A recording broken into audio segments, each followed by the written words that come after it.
Good evening. Good evening. Thank you for tuning in to this very special broadcast with Rose Sanchez as we will discuss examining the Black culture.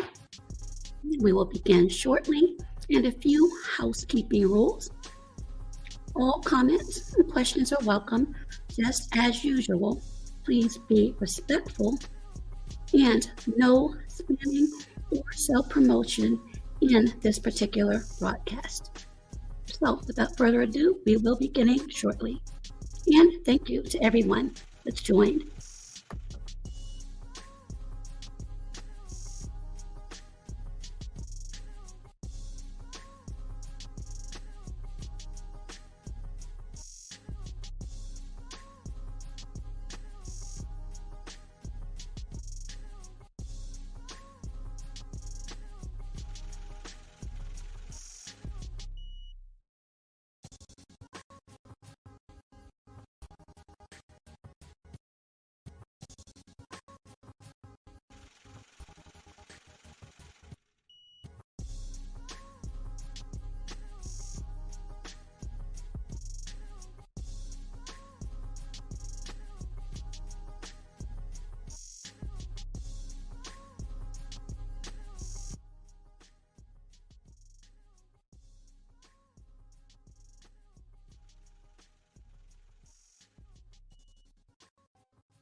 Welcome. The audio's good. Please let me know. Hello there, Edna, Maybach, Rita, Melly.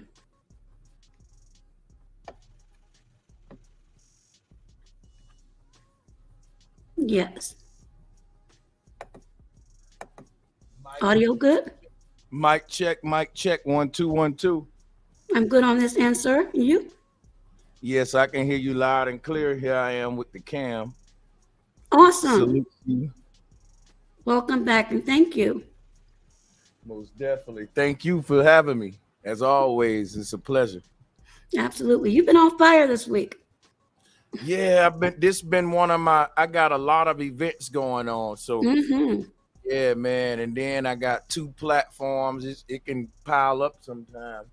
Absolutely. So last time you suggested that I go outside, and I did. But unfortunately, here, and this is what I want you to touch on briefly. And if you see me click off, it's because I have to cough real quick. But quickly, your thoughts on these Canadian wildfires and the poor air quality.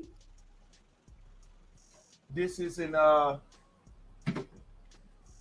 wildfires in Canada, poor air quality in I think the eastern part of the United States at this time and all of that. Yes, sir. But I'm hearing that it's actually going further out. So I know that you have extended experience in this. So just wanted to ask if you thought that this is Mother Nature. And I sent you some information, and I'm sure you didn't get a chance to go over it because you've been so busy. But if you think this is truly Mother Nature, or perhaps something that we may not know or see through our own optics. I want to say that I love your platform. I really love being over here because you really have great questions. Thank you. I'm going to say that I want everybody to brace themselves because my answer to the sister's question is going to be totally somewhere you thinking I'm not going to go. And I'm going to go there. Let me put my mic on mute. Yeah. So I believe, and this is just a belief, that the more we wake up and come into understanding and overstanding, we will realize that the world around us is fake, on some Neo in the Matrix stuff. And with that being said, we'll realize why everything we see ever since we grew up in this world have been GMO. We've grew up on GMO food since we was born, meaning you never really saw natural food before. That yellow banana that you eating, it don't supposed to be yellow. It's supposed to have seeds in it. The air that you breathing, it has had chemicals in it since you've been born that ain't natural. You've really never experienced the natural world. So much so that people say that the weather we experience have been man-made ever since the 60s. This coming from a government whistleblower. We truly live in a Truman Show, to where the clouds we see in the sky, we got to ask the same question. Is that a natural cloud? Or do you think that's a man-made cloud? We're in a fake world, and we're looking for the real world. So that's why, like, think about this, right? They got so many movies where the people find out they in a simulation, some sort of Truman Show. They go to digging, or they realize everything ain't what it is based on the composition of the reality. Like the fact that genetically modified organisms outnumber organic and real organisms in this realm, that lets you know who home this is. We are real organic creatures who landed in a fake inorganic universe, and we're trying to treat it like it's our true home. So I think what's happening at this time, to answer your question, sister, we're began to visually realize and see that the weather, the sky, all of this stuff is being controlled by man.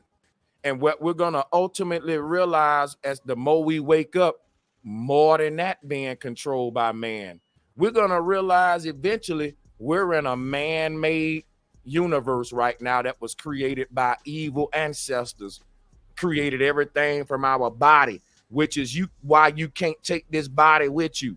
The real you is your soul, and your soul is a visitor in a fake ass world with a fake version of you there. The body is the ego. The soul inside of it is the true you. So we got to separate ourselves from the body, identify with the soul. And when we do that, we'll realize this is not our home. Why are we looking for a natural reality or a beautiful, perfect Garden of Eden type reality? We fell from up out of Eden.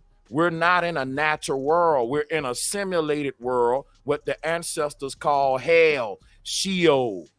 And that's why nothing is natural here. Not even your body is true. Or your body is a form of artificial intelligence that's going to war with your damn mind. And every day is a war of mind versus body. Because the mind and the body come from two different dimensions, and you're not your body. This is God versus the devil, mind over matter. Why do we say that? Because we are the mind. And once we realize that, the mind will take full control over the body. But we got to realize that they are attacking our minds through the body. And that one of the ways they do this is with controlling the weather, with all of this stuff the sister bringing up with the air not being breathable. There's an end goal for all this. They want to scare us enough to where they can take more of our rights away, create a more controlled state, reinforce this technological grid they want to rule us under, AI policing us, robo dogs. They want to create a state that justifies this radical new world that they want to bring us into. And the only thing that can justify that is, just like with the pandemic, in order for me to take your rights to have a radical government changes, we need a problem. So if I need a radical solution, I need a radical problem. The Hegelian dialectic says, if I need a radical solution, I need to create a radical problem so that the people will now justify my radical solution, which otherwise would have got me laughed at if I said, look, we got to chip up everybody, or lock you in your house for this amount of time, or make you do 6 feet apart. Such a radical solution requires a radical problem, and that's what we see going on now. Well, you summed it up like many people see it. I just wanted your perspective because I thought it was odd and it really got me under. So, anyway, I want to share something really quickly as we're speaking about the race culture. And this is piggybacking off of a broadcast you did, but I wanted you to go just a little bit deeper into that. And you spoke on what it is and partially what it isn't. So I'm going to share this, and it's fair use, and I would like to get your perspective. This is Candace Owens. Kanye West that put the White Lives Matter t-shirt on first. You did. You did by intentionally ignoring what Black Lives Matter would actually mean if it was applied. It would mean taking a look at all of these statistics that I've just rattled off to you. It would mean taking a look at the real problem that is happening, which is our culture, a celebration of perversity pitched to us as if it's diversity. It's not. It is not diversity that we are celebrating. It is perversity. You think that it's something to be proud of. It's not. So when you say something like, oh, Candace Owens, we don't want you in our culture. You don't understand Black culture. I have to keep reminding you that I don't want to be a part of this culture. I want to destroy it. I want to destroy it further than it's already destroyed itself. I want to go backward. Your idea of progressivism is clearly regressive. Now, that was a short from Candace Owens. Many people love her, many people hate her. Your thoughts on her stance? I don't like Candace Owens because she's a controlled puppet who think that the Republican Party is the answer when both of these parties got the same agenda. She's fake woke. I don't like her because she's a MAGA thought and a clout chaser who just do stuff like with the White Lives Matter shirt for clout. However, I agree with her that Black culture and white culture need to be destroyed because these are like the two polarities that the powers that be use to divide the masses. You see what I'm saying? And I think if you really look at what Black culture is, what white culture is, it's what they give poor Black folks and poor white folks who they don't want to know their culture. Black folks got to admit that we never found our true identity and that we're calling ourselves Black and participating in Black culture as a placeholder until we find out who we are, because we identify with like Black culture. But what is that, my sister? That is hip hop music, fried chicken, soul food, Crips and Bloods. Come on now, let's break the veil off it and sum it up to what it is. A person's culture is their learned behavior, their system of actions. And guess what? If there is a Black culture, it's self-destructive. What we call in Black culture is a result of neo-paganism that took place in the 1960s. That's how hip-hop and Black culture got seeded. During the 50s and 60s, Black folks was seeking an identity. There was a cultural identity movement going on in that time. You had the hippies and all that. In that same time, when people was trying to find out who they were, that's when the government activated UNESCO, right, and sent in people like Dr. Ben, people. They was doing it before them, Marcus Garvey, people to tell you, listen, you're a Muslim, Islam, give them the Quran. Give the way that the white man say, look, once you wake up and realize you ain't a Christian and Jesus ain't your God, and we don't care if you turning away from the white man's God, long as you turning toward an Abrahamic faith. So they will give Black folks Islam, Christianity, Judaism. As long as it's Abrahamic faith, all of those Abrahamic people working together, they all on the same team. They don't care which one of the gods you pray to, as long as it's one of their buddies. But they don't want you praying to your own.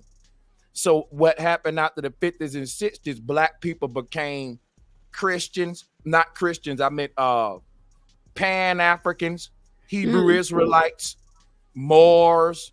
We started to get all of these new age schools of thought born. and in addition to our Christian church, you know, and so now you got all of these ideologies and black folks divided. Some people saying we Egyptians. Some people saying we aboriginals, like, you know, Dane Calloway, salute to him. Some people saying we're that. The cultural identity movement never stopped.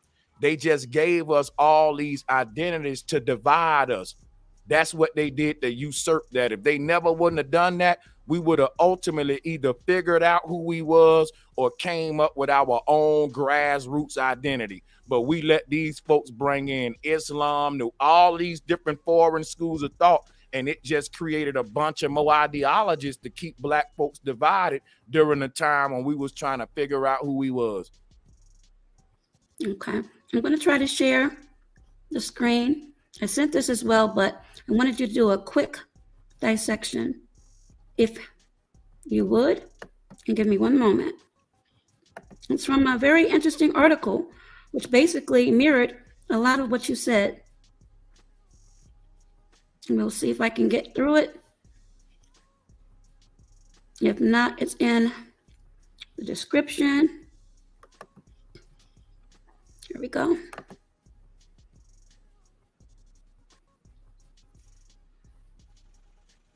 And thank you to everyone that's come in. Just waiting for it to pull up.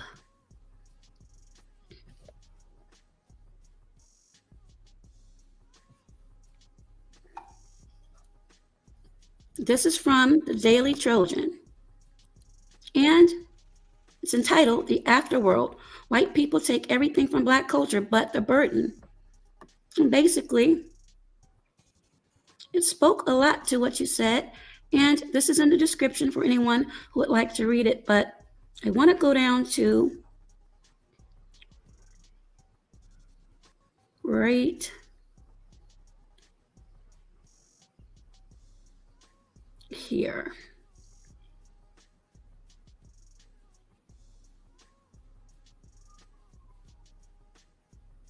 Where she speaks about the disturbing part of all of it is, I know that white people taking accountability for appropriation tarnishes their environment with the very culture they're exploiting. And if you go up, popular culture in America today, virtually all of it is directly rooted in black culture. Our white privilege cushions us, enabling us to reap its benefits while ignoring its dire realities. To listen to black artists, wear clothes inspired by black culture, use slang coined by the black community, capitalize, this is important right here, on traditionally black beauty trends, to consciously draw on fragments of black culture for personal benefit, and then stay silent when black people are being killed is objectively and patently harmful. So, your thought on that? It kind of goes back to what I was saying recently about black culture ain't really black culture. It's black indoctrination and black social engineering. The fact that we're protecting something that was given to us by our enemy for us to identify with that doesn't serve us. And we're so attached to it. And when we say that other people can exploit this culture, copy off of it, say the slang and all that, but they don't want to copy the struggle, who would? Who would? People, Absolutely. right, like everybody does that. Everyone, we look at everything around us and we take what serves us from it and leave the rest. That's a natural human thing to do. So any race that's taken from your culture, they're going to do the same. Why would they pick up something that don't serve? You're not going to take something from another race that don't serve you. Black guys like Louis Vuitton, Gucci, and all these are foreign folk stuff. That ain't our culture. That's the white man brands for his culture. We not taking none of the white man's opioid crisis. We don't want to take none of his small penis though. You know what I'm saying? I'm just saying we'll take everything else, right? So I'm saying, like, black people got to quit being victim minded and realize this a dog eat dog world and you in it. People gonna look at your culture and see what can we implement from their culture that can help our culture. And the things that they doing that don't serve us, we'll ignore that. Instead of being mad at that, why don't you start doing it? Look at what you can implement from other cultures, and the bullshit, you leave that at the door. But the problem with black folks, we tend to look at the other cultures and only want to pick up the bullshit. For example, we'll look at the white culture and we'll say, damn, I want to wear Louis Vuitton, Gucci shoes. I want to ride a Maybach like the white man, but guess what? You don't want to build a nation like him. See, you take what you want to. You don't want to go on a ship with them rifles and black boot, go to war and die like a colon. You don't want to be a colonizer. You want to be a perfume wearing, suit wearing, best dressed. That's what the black man is. You're not a creature of war. You're a lover. But you chose to be that though. But you need to know what you need to be when you need to be it and quit complaining. That's my final answer. Okay, so do you think that some black people, not all, and this is collectively, help add to what is or has been seen as or coined black culture? The younger people coming up. Any other people that add on to the self-destructive nature of black culture who's not black? No, who's actually black. Man. Yeah. Steve Coakley. You familiar with Steve Coakley? Yes. Steve Coakley speak about the boule more than any other leader in the community. And I think that when it comes to important leaders from FBA, Foundational Black Americans, Steve Coakley need to be in our top 3. And he don't get the props that he get. Steve Coakley could have made a career doing what everybody else done, talking about the white man this, the white man that, but he made his career saying the black man. This group of black men called a boule who working, because the white man ain't doing nothing to us directly. They doing it through our own people who are gate guards. You know that though, don't you, sister? I do. That. But do you believe that some hold or foster the thought process that it's because of oppression? Meaning there's oppression for some, leading them to be these gatekeepers. I get what you're saying. And I'm trying to think about it before I'm saying it because nobody never asked me that. I'm sorry. Well, no, nobody never asked. That's a good question. My mind is just different from many. Sorry. That's why I say I rocks with your interviews. You know what I'm saying? I always have fun over here. And I'm always stimulated intellectually. Good shit, man. You know what I would say? Most definitely you're right, because I had to think about it, because I wanted to say you wrong, but you actually not wrong. I guess what I need to say is that we don't want to give them an out though, even though you right about it, right? So a person, that just boils down to a person will sell out depending on how desperate the situation they in, which is why most of these rappers get recruited from the toughest hoods and all that. So when it comes to like the boule, same thing. These are black families that have sold out years ago. They can trace their family history back to boule members where they were sold out probably in Prince Hall time. And they not finna count their family out of royalty and go again. They're gonna be the gate guards for this power over their people. You know, we had this even on a plantation, but it's crazy today because the trustee or the house nigga now, he's been looked at like he's the example of what it means to be a black man. So often when you see the image of a successful black man with his suit on in corporate America, you think, yeah, you think that's what I want to be. And you should, but guess what you're not realizing? That's actually the boule image, because to move up in corporate America as a black man, or to move up in a music or in the industries, it ain't what you know, it's who you know. And once a child realized that, because this country ain't just gonna tell you that, that's an unspoken rule. Once a child realized that, he starts saying, who do I need to go and sell my butt to get to where I'm trying to go? No, now it ain't coming what up, yeah. coming up.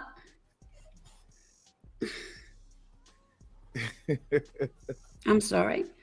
My bad. No, it's okay. We never spoke like that. And again, no judgment to anyone. What you do is what you do, but those are conversations we, talking about my generation, the older folk, we didn't have. We saw celebrity and we didn't think, or at least we weren't taught to think of any type of boule, rituals, initiations, and what we hear a lot of now, sacrifice.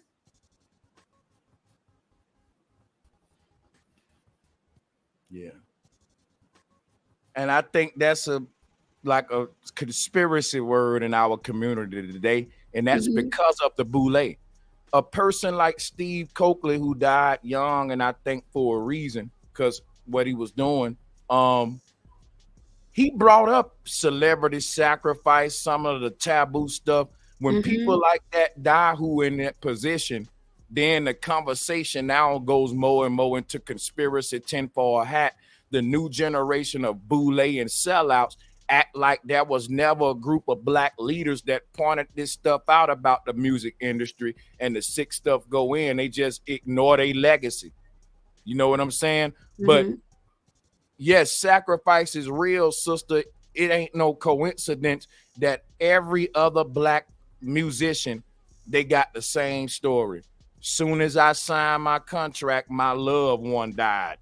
My mama died, my daddy died, somebody near me died, but I didn't have time to mourn because, man, I was working. I remember one of the rappers was like, I was on stage during the tour when they told me that my daddy died, and I had just got on, and I didn't even have time to mourn on stage. I had to continue the show and keep rapping and go mourn afterwards. Now, the average person to say, man, that's a lot of dedication, I'm going to say, damn, that's a lot of blood sacrificing. Because when it come down, if somebody would have told me that my loved one died in the middle of my show, my whole audience would have been like, damn, he's just vomiting on stage. Yeah, bro, they just told me my daddy died. This show's over. The DJ would have been like, cut, he just got some bad news, everybody. Unfortunately, we got to end the show. You're a human, man. Your human nature ain't just going to turn off because I'm doing a show right now and they just told me my mama died. But you will hear that all the time in these little interviews. I didn't even have time to mourn, and that's their excuse to hide the fact that some ain't right here. Everybody got a close one dying when they get on. It ain't just Kanye. No. So, well, I'm not going to go. That's a totally another spectrum. I could be wrong, but I'm just saying it's interesting that it's like that, you know. Absolutely. Absolutely. So, Black culture. We've spoke about what some people say it is, your perspective on what it isn't. And then I'll leave the floor open for 10 minutes if anyone would like to come up and ask any questions. Well, I know that you've been on a roll. One thing is we don't have to worry about the time if you don't care. I know you've been going, so I'm like, I don't want to kill the man. No, it's all good because I'm actually still gonna be going. Like, this is all I do for a living, by the way. Sit here and talk shit. So some days I do it more than others. So it's totally cool just to let you know, sister. I appreciate you. Oh, But thank you. oh yeah. So the thing is, like, what Black culture isn't, Yes. this is gonna hit hard because I'm gonna say one thing it isn't, and then I ain't gotta talk no more. All right. Yeah, watch this. Black culture isn't a culture. It's not a culture. It's a pattern of learned behavior given to us by TV. Because everybody know your culture is the way, the overall behavior patterns of your people. Let's really they equate Black culture to urban culture. So what is Black culture? It's, hey, when I put on some sweatpants, I'm gonna pull one leg up. I'm gonna pull one leg up on my sweatpants. I'm gonna dress this way. I'm gonna act this way. I'm sorry, is that culture or a fad attached to, again, that's what my you said? point. Mm-hmm. What we're calling a culture is just trendy behavior. Trendy, okay. Which is why our culture is constantly redefined every generation. If you ask an old head what is Black culture today, he'll tell you it ain't what these young niggas doing today. That ain't Black culture, boy. Every generation will tell you the next one wasn't practicing it right, because no one is really creating their own behavior. Each generation is being told what to do by social engineers. So, you remember, oh my God, I forgot his name. Antonio, oh gosh, I can't remember his name, but he was hugging somebody with the shoes with the fish in them and jive turkey and all of that. Are you saying that strictly social engineering? And molding the clay to culture or Black culture, possibly? Yeah, when a Black man back in the day watched movies like Shaft, he found himself in his Shaft. Listen, I wasn't even born then, but I'm gonna share some with you. Let's say Shaft, because watch, I want to go back and then walk my way up. I noticed that a lot of old school cats, if I watch some of the propaganda that they was into in their time, I can see how they became who they became. And then when they listen to my music and watch the movies we grew up to, they can see how our generation came to where we became. And what this shows is that each generation is becoming who they are through TV, which is why we say it's trendy culture. Because when TV say, look, it ain't hip no more to wear baggy jeans, Black man.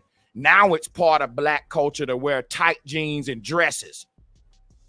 We ain't making these changes. A bunch of Black folks ain't coming together saying, hey, it's no longer Black to do it this way. It's now Black to do it this way. It's the people that's controlling the fads and trends, which is social engineering, which prove that we don't have a culture. We just got a set of control behavior patterns.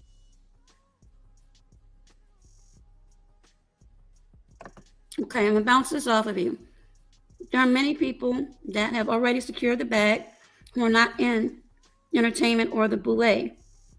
And many people get together and they put out ideas or ideals to have their own. How come it seems to me, maybe not all, but many times that fails or starts to fizzle out? It's because the people in power, if they can't control a movement that is a certain size, then they gotta destroy it. Now, it is only when you get to a big enough, like if I start a movement right now, like what you said, grassroots, it ain't got the mainstream machine. It's just us independently without looking for no handouts, making no excuses. We start growing, we doing good, man. Shit is successful.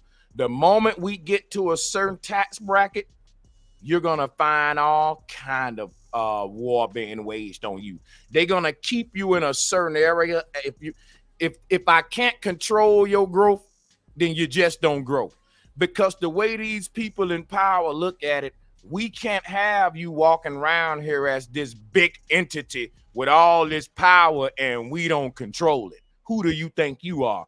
Even there's nations that working with the United Nations that know you just can't be some rogue nation in the world that's saying, hey, here's my kingdom over here and y'all do what you want, but just leave us alone. They're going to take over your stuff and take it over. You're going to sign in with the unity and the cabal. That's the United Nations. And why I'm bringing that up, because we're talking nations. We ain't even talking little businesses. These are little businesses that think they're going to rise to a level of corporate prestige and not be challenged by this beast. You will never stand a chance. You know what they'll do when they see a little business getting big? They'll write a bunch of new legalities and restrictions and regulations to make it so hard for them to run their stuff. You just can't compete with the big boys, because what'll happen is even the big boys will have to abide by the new regulations, but they can afford it though. The new regulations may be, hey, you need a minimum of 15 employers. You need to have enough money for this kind of insurance, this kind of sanitization. And guess what? All the small businesses will be shut down. And all the big businesses, them regulations won't affect them at all. They did that with the pandemic. So they got a way of keeping you in your spot and in your bracket unless you're going to join and let us control you. And Noriega talked about that. He said, if you want to be in the music game and grow to a big level, then yeah, you got to go through one of them doors. Don't nobody just get to this big level without going through one of them doors. Noriega told us that, and he was on the inside. So I'm going to end right there. So if we know this, or those who are proponents of critical thinking or just an open mind, are we stuck in the matrix? Nah, you're not. No. See, every individual can manifest their greatest version. Now, what people got to realize, if you on the side of truth and you on the side of righteousness, and you got this grand idea in your mind that you want to show up at the spot hopping out the Bentley coupe with all the chains on and then mansions everywhere, this is not your home. Spiritual beings, this is not where we shine at. Here's my belief though, Oz. We're in the world. This is the devil's world. They said the devil is the god of this world. And I'm not no devil. I'm a God. I'm a righteousness being. So I got to realize that I'm playing an away game. I'm not having home court advantage. If you're an angel, if you're a righteous spirit and you born into this earth, you playing an away game. Anytime you speak the truth and do something righteous, they gonna boo. Because the home team here is the liars. The home team here is the people that just want money, like Creflo Dollar, TD Jakes. If you thinking you're gonna ball like them telling the truth, you're a fool. If you think you finna tell the truth in this world of lies, in this world that gives an incentive for people to lie, and look for people who telling the truth to kill them, and you think you're gonna be the truth teller that get rich and ball out, man, you funny than a motherfucker. Nobody be on the side of the truth for those reasons. This is something really in my spirit. I really think that my reward gonna ultimately come when I die, and that nobody gonna appreciate the truth I'm saying in this world of lies. I'm not doing this for no reward from the world. The truth come from the spirit, not the body. So there's no way that my spirit is gonna express itself in this world and it end up being a bunch of benefits for my body. If anything, once my spirit start to express itself through this body, they gonna want to get rid of this body and put this body to death. They ain't gonna want to lace it up and put jewelry on it. They doing that to the liars. So if you on the side of the truth, realize what you fight for is something that's gonna shine. Listen, the people with all that jewelry on and all that, they don't have a soul that can shine for them. See, listen, I can show up in the room with the rapper who got all that jewelry on, and talk the way I'm talking, who you think gonna shine the most? It's different ways to shine. Let your soul shine, because once you sell it, you're gonna need a bunch of jewelry to weigh you down to shine for you. I can get the same shine he got, and it ain't like I'm broke. I'm living a good life telling this truth now, but I don't dare expect to be where Creflo Dollar at. I know who run this world. Right. And also, in my opinion, the tangibles are more attractive. I think many, because I can't speak for everyone, can't speak for anyone, but in my opinion, people gravitate towards what's more attractive, more appealing to the eye. That's it. And they go by what's appealing to the eye, but not what resonate with the soul. See, I brought a lot of things into my life because they was visually alluring and attractive. And once they came into my life, it damaged the soul. There's the seen world and the unseen world. And I don't live in the seen world, and I don't make actions according to what my eyes see. I make actions according to what my spirit feel. And that led me on the right path. Now, you mentioned the unseen world. Can you delve deeper into that? Only 1% of everything you see, smell, touch, feel, and all that is represent reality. The other 99, 1%. The other 99% is the unseen world. The unseen world is the world of thought, and the seen world is the world of thoughts being manifested, coming out of the unseen into the seen. So, the unseen world is the foundation for the seen world, but the seen world is only 1% of the universe. And this is why everything you see started in a place where you don't see, called a mind. The thought of everything is the seed, and the seed of a thing exists in its perfect form. Once we manifest the thought, you can't manifest none but imperfection. You can never manifest perfection inside of this realm because we ain't in heaven. You can't make nothing perfect here. We come from a perfect reality. This ain't our home. We're manifested inside of imperfection. But the realm we come from is perfect. That's the thought realm, meaning that if I think of a chair in my mind, that's a perfect chair. But if I take that chair and build it right here, it ain't perfect no more. You cannot manifest anything perfect. Things only exist in perfection in an idea or thought realm. So the chair in my mind, it'll never get a loose leg on it, or it'll never get rusty. And I never got to screw it together because the legs is getting loose on me, because it ain't the screws keeping that chair together. It's my mind. But Okay. once it get out of my mind, it's bound to Chronos and the physical reality. And now can't then keep them screws together. My mind ain't there keeping them screws together. So the chair rusts. It ages. You got to tighten the screws up. But the chair in my mind never rusts. So this is showing you a Platonic concept of how things happen in the thought realm before they happen in the spiritual realm. And when they happen in the thought realm, they're in their truest form, versus once they become an echo. Because once I take a thought and manifest it, the manifestation is just a copy. It's like the thought is the master. And then when I manifest the thought, that's the distributed copy, like a record label. And your masters is always unchanged and perfect, if that make any sense. It does. To me, it's almost like a host and then a carrier. Yeah, you see, that's why, man, look here, yo.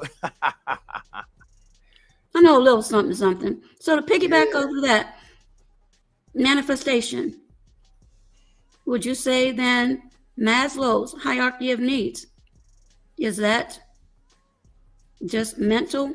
Is it real? Hierarchy of needs. I swear I've heard this before, but I never looked into it. There's a real thing. It's a pyramid, and the hope is to get to self-actualization. It's Maslow's hierarchy of needs. Whoa, I already know where you at with it. All I right, sir. already know where you at with it, right? Because I'm working on some Plato research, and he talk about the good form, and I'm guessing that at the top of this hierarchy is this perfected self that's in the realm of mind and all of that, what we were saying. Because think about it, sister. When you think about who you are in your mind, that version of you is this perfected, godly, like it's like, yo, that's the ideal version of me.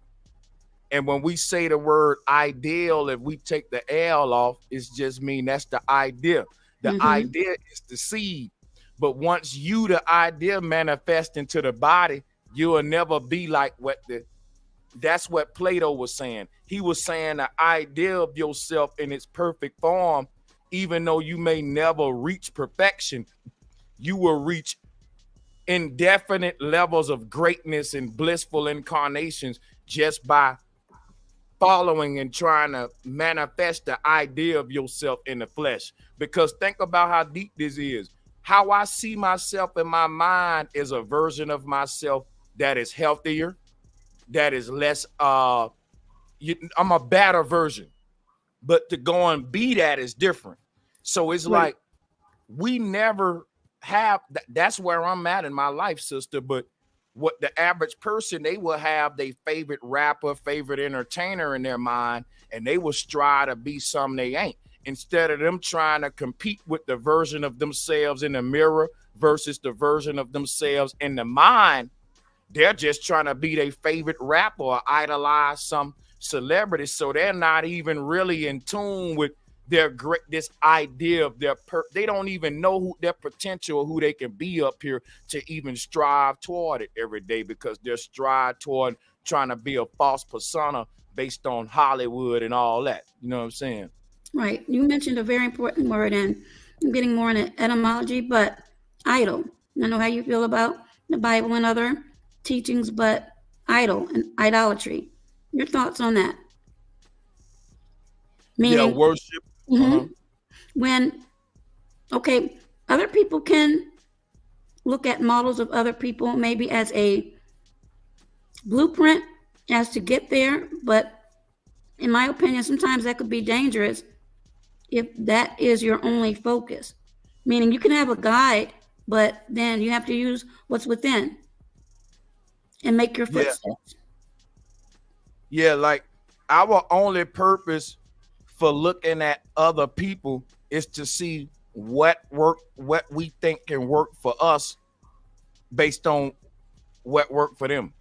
And but for us to look at a person and say, yo, he's really cool, man, he got swagger, and start to emulate and embody their swag, that's kind of like demon possession. You're their clone now. See what I'm saying? That's what's happening. How real is that? Or how prevalent is that now, the possession? I think it's very real, and I think it's very prevalent here in 2023 alone. Most definitely. I always say that demon possession is something that's real, but it's not the way the Bible teaches. Demon possession is the fact that some dudes I'm talking to, I know who their favorite rapper is because of how they acting. You possessed, because demons are vibrations, and it's these invisible vibrations that'll dictate to a person who they are when they never even explored who they are in themselves. They will get acquainted and exposed to a bunch of music and all that by their parents before they get exposed to their own inner light. Our parents have not been trained for us for them to raise children, to let them children know you are a unique individual. Ain't no other like you in the universe, motherfucker. You're a one of one. You're no one like you. So if we had parents to let them know, look, when you see Jeezy, when you see Jay-Z, when you see your favorite artist, instead of try to be them, use that as motivation to let you know, yo, man, I can express my energy just like him and have people saying, damn, Sanchez got good energy. That's the difference between me and a follower. I like all the rappers they like. I like Young G's. I like all these personalities. But I look at them and say, damn, that mean I can manifest my personality and have people liking me. But some people look at them and say, yeah, man, I'm a copy off Jeezy swag. I'm a copy. And it's just the opposite for them, and I don't get it, you know. So personality, that's not already innate, already within, or do people have to create a personality? Because we already know on social media, we can be whoever we want to be behind the keyboard. But in real life, if you got to create a personality on social media, your career ain't going to last long. The hardest thing, repeat that, because it's a couple of people I want to hear that. If you got to create a personality on social media, your career ain't gonna last long, because every time you log on here, you got to be somebody you ain't. And for you to really be successful on social media, you got to put in a lot of hours. How many hours are you willing to fake? It really take a lot out of me to smile when I don't want to smile. Imagine if I had to do that every day, all day. No, dog, that your career gonna end quick just because you setting a challenge for yourself that ain't humanly possible. I knew when I wanted to do social media for a living, my sister, that I'm gonna have to be transparent with who I am and let people into my space. Because if I'm gonna be on here for 5-6 years, they gonna know, look, I drank beer. Look, I might fire up a blunt in the middle of this bit. I'm gonna be me, and if you rock with me, subscribe. And if you don't, if I do something to turn you off, fine. I know who my following is. That let me know, can I do this for real or not? Now, if a lot of people say, well, shit, nigga, we don't care about that you're doing. We like your teeth. Fuck that, nigga. We like you. You good. I know I got me a career in this, and I can be myself too. Because the people who rocking with me, I already showed them what I'm about. It's on camera. I ain't got an avatar, my real name out there, my Facebook open. You can see all that. So that way you can never expose a nigga like me. Nothing will never come out later like, and did y'all know this? Ooh, we ain't messing with him no more. You can't do. I already peeped all that before I got on here that, hey, if I want to do this the way I want to do it, I'm gonna have to goddamn let people kind of be a little bit into my personal space. And that's okay with me, because guess what? My intent was to share my personality to make people vibe with my energy. So when you do that, you got to share your personal space. It's like a duh. So people who don't want to be who they are, you it's only so long you can fake and pretend, man. And you have to be consistent, because that will separate who's really being true to their word or faking it until they make it,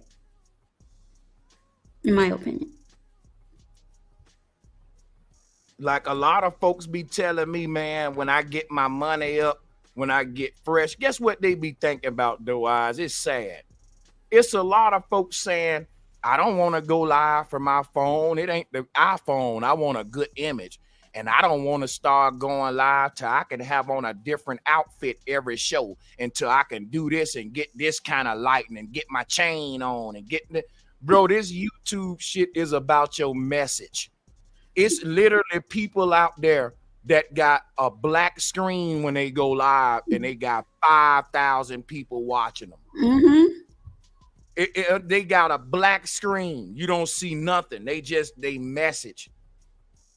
I think Hassan Campbell showed us that. Hassan Campbell was going live with the nigger rig set up on the phone for years with all the views and didn't change it, because he was telling niggas like, bro, it's my message, rubbing it in.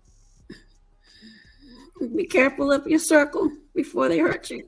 Before they hurt you. Salutes to Hassan. That's real shit. Hassan Campbell. Oh my goodness. Yeah, shout out to Hassan Campbell. Or what is it, Poppy? Poppy, yeah. Poppy, yes. I'm glad your ear to the street, sister. We need sisters like you in this black YouTube Oh, space, I'm a man. quote unquote old head. I'm not new to this. I'm true to this. I just try to stay quiet and calm. And sometimes people will bring me out of my body, if you will. But then I have to sit down and think about the other people that do listen.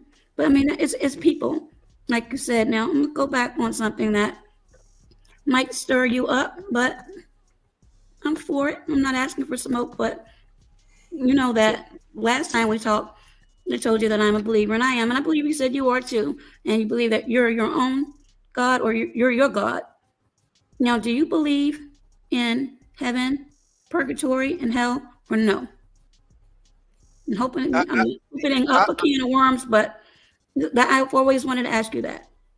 I do have my own ideology of a good afterlife scenario and a bad afterlife scenario. So you can say, yes, I have my own concept of heaven and hell. Okay. What about purgatory, where you're basically in the middle? So the earth realm is purgatory. Now the root word of purgatory is purge.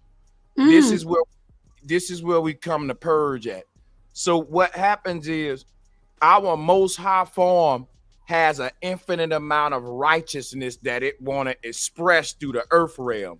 And our most low form has an infinite amount of wickedness that it just want to come here and manifest. So what happens is the universe says, listen here, most high form, most low form, you both can manifest 50% in the earth realm, okay?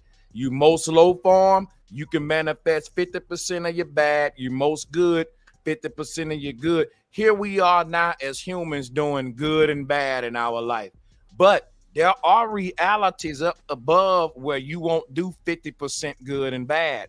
There are alternate realities above us where it breaks down in percentages in my ideology to where there's a plane of existence above us to where 60% good manifest, 40% bad manifest. And above that, 70% good manifest, 30% bad manifest. You keep going up to the most high version of this reality is 100% good manifesting, like a good dream. This same reality, but nothing bad happening. We created a Eden, a utopia. And in the most low version, the same thing, to where when you leave the earth, where it's 50% good, 50% bad, once you go below here, it's 60% bad, 40% good. And it keep getting worse and worse to 100% bad, most low. That's my ideology, and it's based on Hindu cosmology. Can you elaborate just a little bit on that? I can not only elaborate, I can show you slides, and we can open up the screen share. And yes, because I've been taught and believe up and down. And again, I'm always seeking knowledge. Maybe I need to go outside some more, but no, I hope yeah. Wait, nah, don't.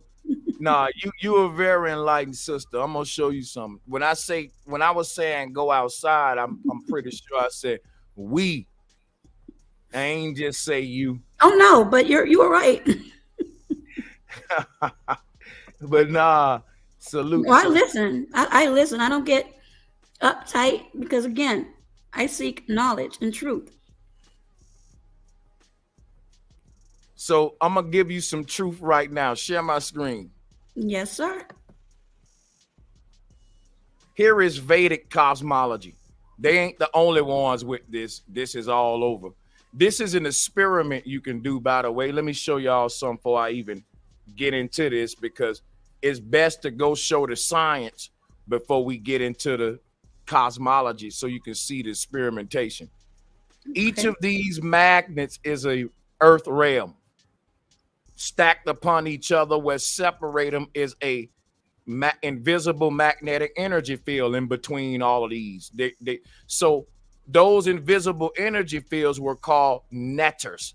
And what we're looking at here, right? Let me just show you some, sister, because I don't know if you're a biblical person or if you know. I'm more spiritual. Now, I know some scriptures, but I'm more spiritual because, as I said before, there's so many questions that I have, but I'm the type that I will continue to ask questions ad nauseum where people will just, they don't want to answer them. So, but the reason I ask you that, and I can tell you're a spiritual person, because I can just dig the vibes. Only thing I'm saying to my Christian people out there, the Bible is a book based upon the truth. But if your mind haven't elevated to the truth, you will only read it and get the lies. It's a coded book. So what I mean is the Tower of Babel situation. These are symbolic parables to teach high divine science. And what the Tower of Babel was trying to teach was this same concept. Here's another form of the Tower of Babel. What the Egyptians call netters, the word net is what we got in magnet, a magnet. It's a net because light can't escape a black hole. Our soul is light, and at the middle of every magnetic energy field is a black hole. All of these magnetic energy fields are universes. These are universes. Each ring you see stacked up on the Babel Tower is a universe. High ones is heaven, low ones is hell, and in the middle you got this place called earth that splits heaven and hell, like I'm showing here. And in that realm, 50-50 play out good and bad. What I'm teaching, all of the ancestors taught. They taught that our true reality is an unseen reality above the earth that we're calling heaven, and that our true version of ourselves is there, but we're asleep. God asleep is man awakened. Man asleep is God awakened.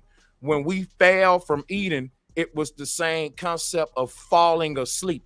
We never left Eden. We just left our spiritual bodies in heaven, and we became fallen angels that fell into our demonic bodies, into the fake simulation. The universe is separated by reflected barriers called netters. And there's a true base reality, which is the highest reality. That reality is reflecting itself down upon the waters. The Bible talk about when the face of God hovered upon the waters. It talk about let us make man in our image. The word image being likeness, meaning that your body is a reflection. What I'm showing here on the bottom is the Pharaoh in Egypt who created our bodies. He's one of them. In other words, our ancestors got so advanced in technology that they cheated death. And when they cheated death, it's penalties to pay when you cheat. We all got trapped in a quantum computer. This is what I'm showing you here. This is called Dante's Inferno. According to the Maya, we're in a simulation right now. And that the only way out is to awaken to it, like on some Neo shit. No, go ahead. I'm sorry. No, I'm looking at those, and I saw that when you did that before, and it kind of had me off a little bit because you're saying that 2 layers for heaven above and then 2 for dark place. And then you said Dante's Inferno, which absolutely was a movie, but you had a fire vibe, and I had mentioned that I was at work trying to sneak listening to it, and then I caught the replay. There was a movie, I forgot the year, but Denzel Washington and Paula Patton were the stars, and it was called Deja Vu. You've spoken on Deja Vu many times, but the basic concept of that was they wanted to go back in time to stop what had happened. And I've always said, and again, my opinion, that art truly imitates life. What do you think about the concept of that movie and playing with time and things of that nature? I'm an expert at ancient cosmology, which awesome. is I'm tapped into the cosmology of the ancestors right here. Let me show. I'm gonna answer you here. Sure. The ancestors taught us that when the universe was created, the past, present, and future was created at the same time, and that the past already happened and that the future already happened, and that we are time travelers that are traveling to and forth through the past and present and future. And they saying that time ain't basically, they teach us the opposite, that we're victims of time. We're experiencing time based upon motion, but they're not telling you that the motion is coming from your own higher self. And that's where I'm coming in to show you that the word men aura is the aura of man, or what we call in the chakra layers of the self. Because we're infinite energy, you don't have a beginning or end. Your beginning was a lie. That's why I'm calling it a matrix. Infinite energy can't have a beginning or ending. What had a beginning or ending is your body. But the infinite energy that's powering your body gonna leave your body and go power another body, another body. We've incarnated more than one time.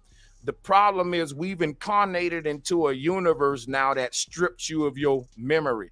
It strips you of your previous incarnations. We won't be able to access our Akashic records. And when we say Kashik, let me break this down to you. The 5 Kashas are the Vedic form of the chakra layers. When we say Akashic records, we're talking about the different versions of you in the multiverse, my sister. You've dreamed before. And when you dream, you don't take the body that sleep in the bed.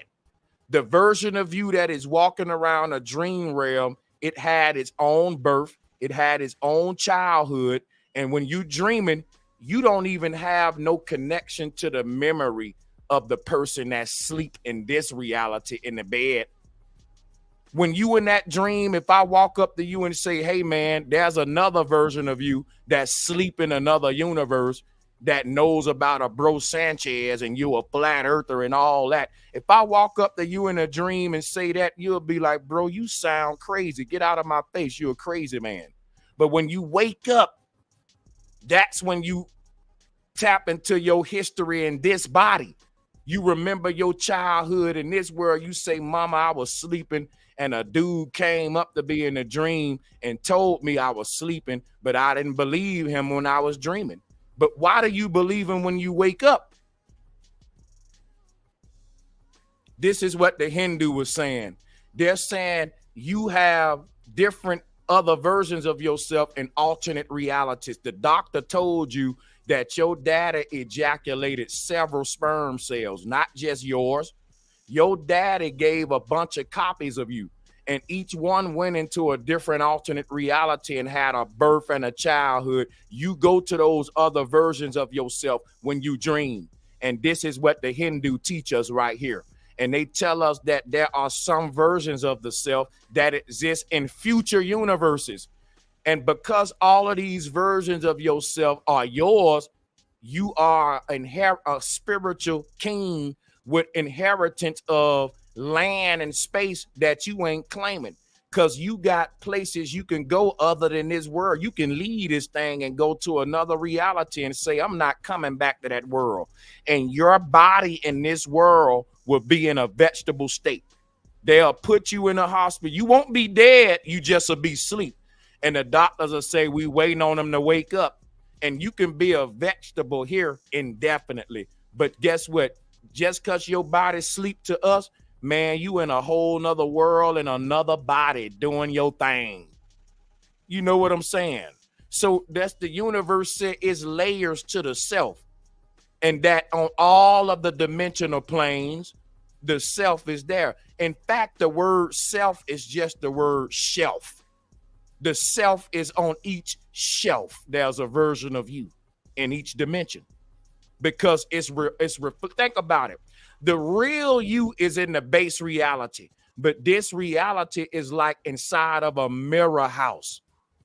How you gonna tell me that you don't exist in every reality when each reality is just a reflection of the base reality and you're there? That's like saying, look, watch this. And I'm gonna yell here. And this just me getting in my passionate mode. You know, what I'm saying is, if you walk in a mirror house, all of those reflections of you on a wall, somebody gonna say, well, you don't exist in all of these dimensions. That's like telling that person they don't exist in all of these reflections. The true them is in the middle of this mirror house, and all of the reflected selves will be projected around it. This was the science of the ancestors. I'm a resurrected in modern time.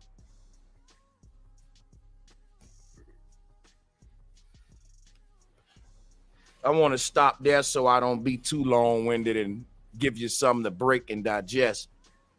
No, but that's awesome, but I have to definitely go back over that.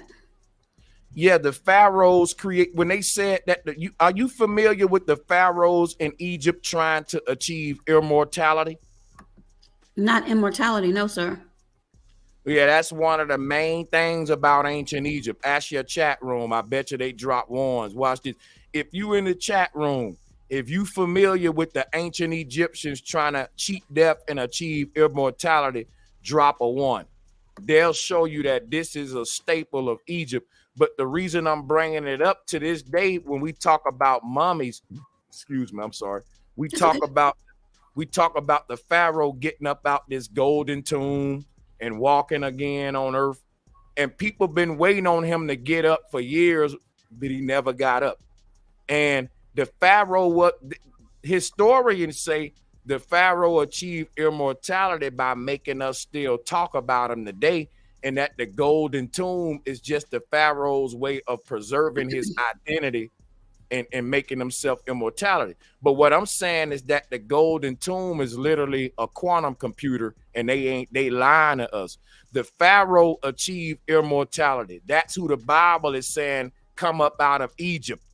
I'm saying, and this gonna sound crazy, our entire world is like a video game and a fake simulation inside of a quantum computer, which exists in ancient Egypt, created by, they cheated death and trapped us in the quantum universe, which is the universe of quantity, amounts, this versus that, polarity. And our true universe is singular. It's El versus the Elohim. Right. And that movie I was speaking about just a short moment ago, in Deja Vu, they use quantum physics to actually have Paula Patton's character cheat death, because she actually passed away, but they went back in time and the event actually didn't happen at the end. It was a movie, but still, it mirrors a lot of what you're speaking of. Yeah, and you know, there's a lot of ancient philosophers that can back me up. There's a lot of people who ain't gonna be given the spotlight who was saying what I'm saying. Our reality is way more intricate than what we think, and they want to hide this from us. And once we really realize the truth, it's gonna be like Neo in the Matrix, seriously. And I'm gonna show you something that when we realize we're really in a simulation and that this is not, watch this. Here's Plato's model. This little model that we see here, this comes from Plato. Now, this was a pseudonym. Plato ain't a real person. He's an ancient order that left some advanced knowledge for those who can decode it. And the knowledge of Plato, the knowledge of Plato is simply how reality is formed.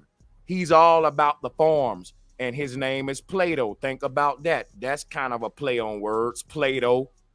And he's known for showing us about form and things being shaped by light. And what Plato is, we learned that in school. And actually the example that they used was the chair. So yeah, I remember studying about that. But yes, he was one of the Greek philosophers we studied, and it was Plato's forms, and they used chair. Well, just because you call it a chair, is it really a chair? And that had a lot of people scratching their heads, but it makes you go deeper into your thought and your mind. You know what's so deep about you? That statement you just said by Plato, it answered the question on why Plato influenced Christianity more than anybody else, but they won't tell us that. A lot of what Plato, because Plato, if you look at what he was saying, right? Plato was saying that we are made in the likeness of our form of the good, which is what we call today the higher self or God. God is really good. And they say we're made in the image of God. Now here's from Plato. Let me show you what Plato said. Watch this. And this is coming directly from Plato. Watch what Plato show us. Let's pull this up. That's something called Plato's cave. And in this Plato's cave story, Plato said that our physical world is two-dimensional, but we don't know it, basically. He said our physical world is like these shadows on the wall, to where when we look out at the horizon line and see the straight flat earth line is two-dimensional to us all the time, and we don't get it. He's saying that the true three-dimensional Eden world is behind this wall on the other side, where we're projecting our fake version into the simulation. And another way to look at that is what I'm about to show you now. Let me go to this next slide. On this next slide, what I have there is a holographic human. That's something that scientists has created today. They're able to make a holographic version of you, and when you die, they can upload your consciousness into the hologram, and you'll be like Christ. You'll be resurrected into a body that can never get old, never stain. When they say in Revelation that the dead gonna walk among the living in the end of days, we right there at the cusp of science right now. 2045, they'll be resurrecting the first dead people, putting them in computers. They already doing it with animals. Absolutely. Absolutely. And it's funny, I met somebody, oh my God, about 5 years ago. And I gave you some information on your email, but she was speaking how she was on a particular mission, and there were just other forms, I'll just say that, out there. And when she actually retired and spoke about it, people looked at her like she was crazy. I'm talking like Jetson type. We're just now waking up to that right now. The average person, they're not gonna wake up at our speed. We're advanced, sister. We spiritual people. They're gonna wake up with technology. So like in 2045, 2050, they're gonna be able to put on they're gonna be able to make an avatar for themselves in a quantum computer, and they're gonna be able to upload their consciousness into the computer through the brain computer interface, and they'll be able to live out their life in computers and in reality. Scientists are already saying that by 2100, we will have more people walking amongst us that are avatars that are real humans, flesh and bone. And how will the others be able to ascertain the avatars from what we know as humans in these shells or bodies? How would they be able to ascertain their own shell? No, how would we be able to ascertain who are the avatars? Yeah, because they say that you won't be able to tell the difference because this technology will be so good, you won't know the living from the dead. So if you think about that now, there's been a lot of conspiracies where we say a lot of these folks in power, they are dead souls, but they inside of like one of our bodies, like Queen Elizabeth and shit. I believe that. It even says, I'm gonna show you why I believe that. Because I believe that the Mayans, the Egyptians, and all of them had got so advanced with technology that they learned how to transmit their consciousness. Nothing is new under the sun. We're doing it today. We're creating brain-computer interfaces. The end goal of these is to be, our consciousness is transportable, meaning that the soul in your body, it can lead a body. You can have an out-of-body experience. And because science know that the soul is detachable, they create technology to detach it. And once you get the soul detached from the body, the question is where do you put it? They put it inside of quantum computers like they've been doing for the past couple of ages. And this ain't nothing that I'm making up. This is something that if you research ancient cosmology, all of the cosmology is people worshiping the beast, which is the quantum computer. And I can show it to you right now. I can show you in the ancient world of people worshiping a quantum computer. And you got to ask yourself, how did they have quantum computers in the old days? Let me pull this up. I ain't making this up. Watch this. The word quantum computer, if you break the etymology down, it got the word tomb in it. This is the golden tomb that the Pharaoh went into to cheat death. And this is what they're calling God. When they say heaven got streets of gold, this is what Yes. they're talking about. This is, if you look all over the ancient artwork, all in the ancient world, you will see people was worshiping this thing. They personified it. Matter of fact, I'm gonna put, this is what Dante, my sister, was calling the Inferno. If you pull up Dante Inferno, watch this. It's a quantum computer. Look at it. We've been done this. Ain't nothing new under the sun. So when they say that people are burning forever and ever, Yes. remember one of the original definitions of hell was repetition. It didn't have nothing to do with fire. It would just meant repetition, repeating yourself. Now, when they say that people in hell are being burnt alive, if I burn you, I can't burn you alive. I can burn you to death. That don't make sense. So when they say people in hell is being burnt alive, here's what they talking about. Watch this. When they say you were born, they meant to say you were burned like a CD. They copied you. They've been copying and cloning our consciousness, and your flesh is literally your flash. And I'm gonna show you what the flash is. Is this. Now, once we get inside of this body, it don't appear like light to us, but they tell you what, you have an aura around your body. What is the aura? The aura around your body is fact that your body is emitting light, which means only a source of light can emit light. Your flesh is a flash. The way that we are born into this world, they see nothing in the fetal bag, and they're detecting a light of conception. That light fades into this reality and fade out. And when it fade out, your body disappear and leave no traces of itself, like we turned the light off, because the flesh is the flash. Your whole life time is just a light fading in and fading out. And that's why I'm showing this image. So they clone. You got it. You got it. Quickly, does that correlate with my life just flashed in front of my eyes? I never thought about that, but that makes a lot of sense.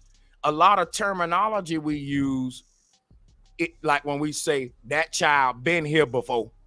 And then when we say that child been here before, we don't even peep the fact that we have deja vu.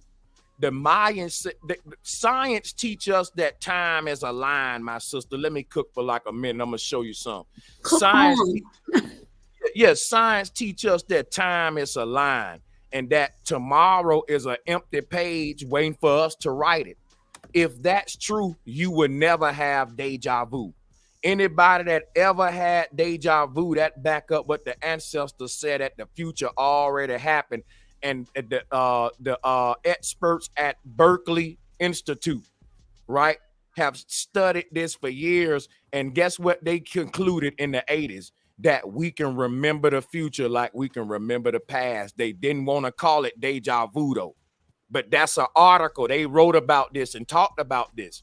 They said that when a person is basically planning ahead, the same parts of the brain are stimulated as when they remember in the future. Not when they remember in the past, my bad. Now, a lot of ancestors said you can't have an original thought because of their theory that everything already happened. That's the law of infinity. Within the law of infinity, all probabilities must be canceled out or it ain't infinite. Anything that can happen has to already been played out. Otherwise, in other words, that's to say that you can't have infinity if there's something waiting to happen within infinity. All things have already happened within infinity, past, present, future, which is why we can travel forward and backwards. We can remember things in the past. And guess what? Now, what's the polarity to that? You can remember things in the future. Now, that's what deja vu is.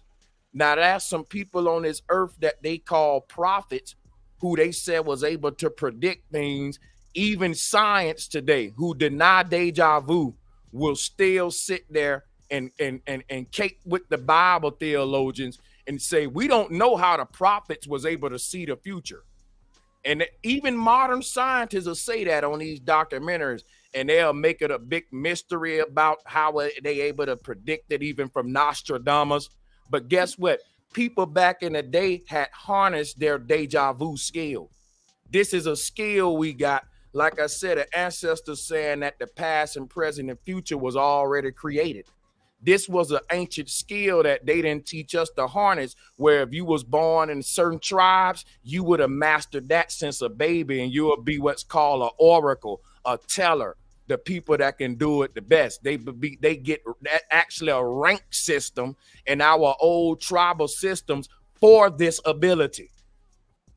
Okay, quick question, because I think you got a little bit ahead of me, but I want to make sure.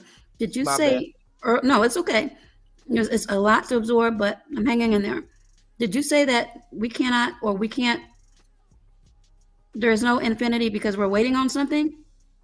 Yeah, if tomorrow is something that's waiting to happen, then the universe isn't infinite. It's, you see what I'm saying? That's part of the law of infinity. Okay, so being a believer, and I'm still learning, those Christians or people who believe that there's a second coming, does that wipe out that thought? The fact that, I'm gonna show you how the Bible back me up, since we talking about the Bible, right? Sorry about that, but it was a question that I'm like, yeah, I'm gonna talk about the second coming.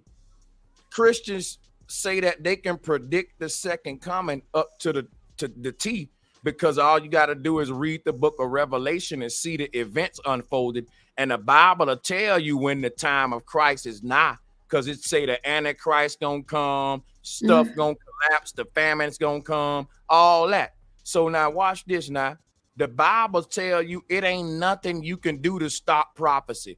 Everything written in the book got to be fulfilled, and that's just the prophecy of God. What is the Bible telling us? The Bible is telling us that the future is already written, and you can't stop it, like what I'm saying about deja vu.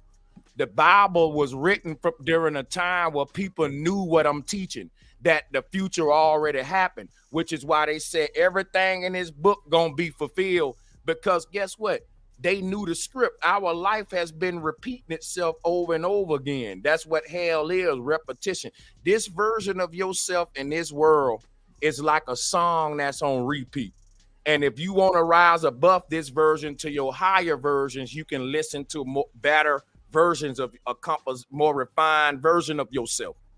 So that's what I'm saying about me listening to a song through a wall and it's gonna be muffled. I don't hear the song like that. Right. That's your soul manifesting itself in this body. It's gonna keep passing its energy Passover to the other side till we get through all these nectars where your vibration can be refined, nothing blocking it, is clear. That's heaven. That's when you're expressing your greater version that I said in our mind that only exists in a realm of perfection that they call the Platonic realm. That ain't a realm that we can manifest here. That's a realm where we got the rise to.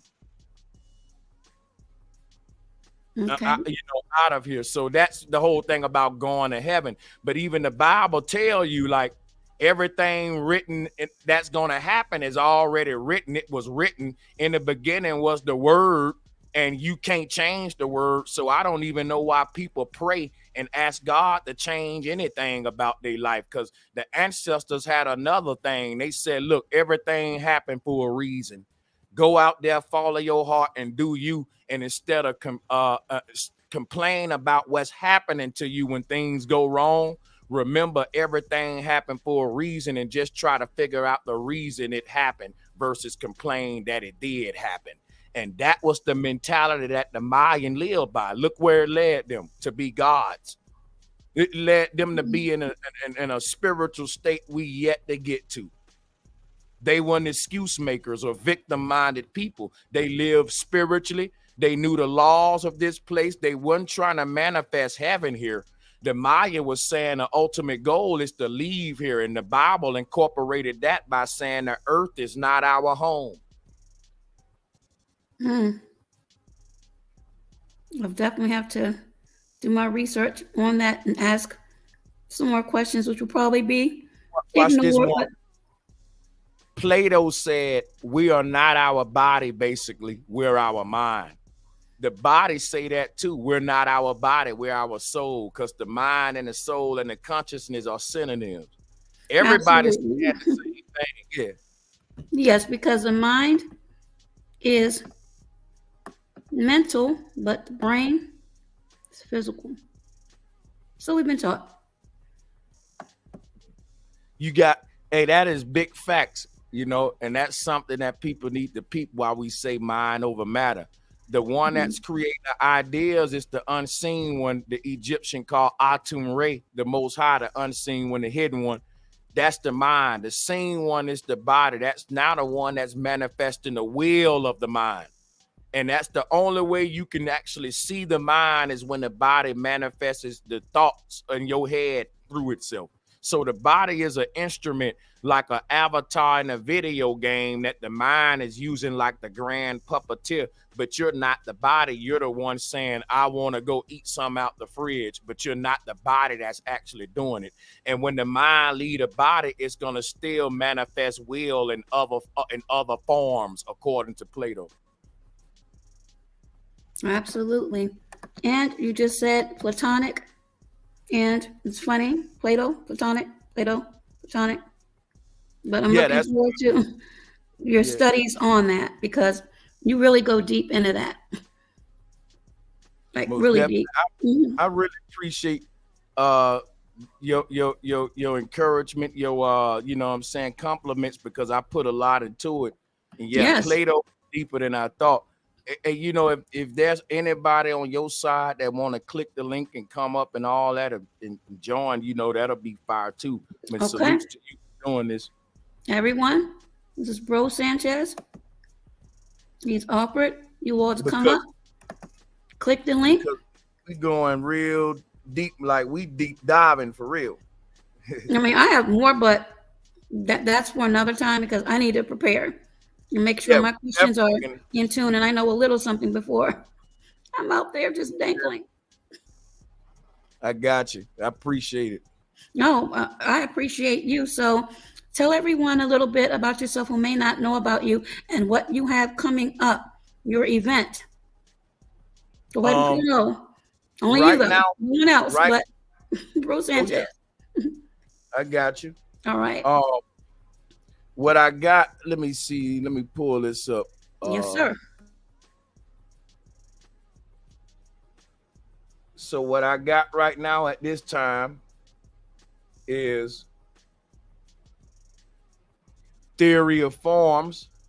The reason, you know, I've been talking about Plato a lot because a lot of people don't realize. If you want to screen share, you can check this out. But this is part one. And this is going to be going into Plato's theory of forms. Is very complex. It's a very deep documentary, 2 hours, slideshows, and all of that good stuff. And it breaks down Plato's simulation and his influence on early Christianity. So we have a holographic universe back here. We're in a simulated universe. We don't know that it's a simulation once we're born into it, just like the Matrix. But Plato had his way of expressing that. He had woke up like Neo did, and a lot of us don't really think about the simulation and Plato influencing Christianity, but this research will show you just that. He was a very deep guy, you know, if he existed, because I still think he's a pseudonym. But I put this CD tower up because I was talking about when they say being born again, is being burned again. Your soul is vibration like a song, and you can burn a song on a CD disc. Let me show you how that looked like in our case. There's a ring around our body, and as long as that's being spun, the song can play. This is called sonoluminescence, that the physical manifestation of the soul is a chant. Some people call it a mantra. The mantra sounds like the word man tree, because the soul grows an avatar for itself into this dimension. It makes its body in the flesh of its mother. This is the intelligence behind how your body is formed in the womb. because your soul made a body for itself, and then it went inside of that body, just like we see here. The energy around you and flows through you, that is your soul. So once that leave this body gonna drop down like a doll that we took the batteries out of it. You're like a CD disc that's being played. And as it spins, the song is literally the manifestation of your body.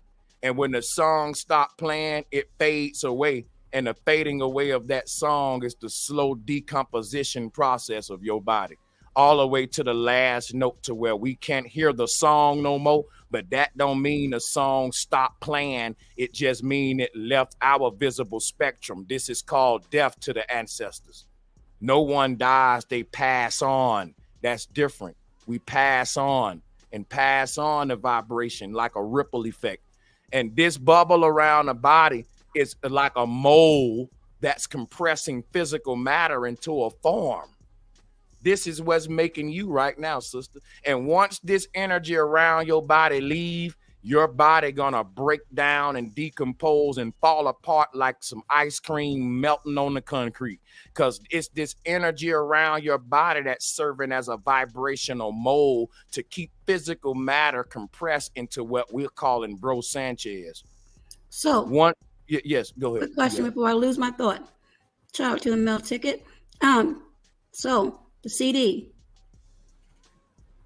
and you said death, and the last note, is that where we get the colloquialism fade to black comes from? There we go. There we go. There we go. That's what's up right there. All right. We fade in, we fade. So when we born, we fade to white. And when we die, we fade to black. And this yin and yang is where death meets life, past meets future, and like a racing track. There is no timeline, but only cycles of time. It'll be like me saying, hey, let's play the song on each one of these CDs. And when the album is done, repeat the album. That's called a cycle. It's not an ongoing album where we rating to put track number 30, track number 172. No, we're repeating a few tracks over and over and over in cycles. This is what Mayan said about time.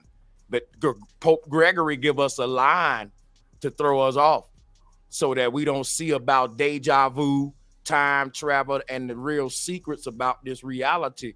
You know, if we were to simply question deja vu and dreaming, lucid dreaming, we'll see that we're time travelers and we're trapped in a certain point in time, and some trying to keep us there on like a CD with a scratch in it, to where it keep repeating that part. So those that doubt you, and you've had many I've seen on your streams, how would you combat that other than the many teachings and the resources that you've put up? In other words, if someone were to question, well, how do you know what you're reading from Google or booklets is actually accurate? I'm not questioning that, but you know that you always have people that will question that, especially when you're going into the realm of life and death and what could happen. Because I'm going to share this quick story. My mom, bless her heart, before she transitioned, she looked at me because she was under anesthesia, and they kept her under longer than what they should have. And when she came to, she said she could hear everything, but she couldn't say or move or do anything. And she looked at me and said, nobody would know what I've been through other than me and God. That'll always stick with me. No matter what other people's beliefs are, this is what my mother told me. Is that something science can explain? Or, well, you know, was science, that truth? Mm-hmm. Science don't go outside of physics. So when it comes to spiritual matters, and you say you're a spiritual person, science will send you to Pastor Poke Chop for that. You know, so unfortunately, that's where we at with it. Now, science can't be scientific because, listen, when you talk about physics, the physical world is only 1% of the universe. and science don't deal with anything outside of the physical physics world.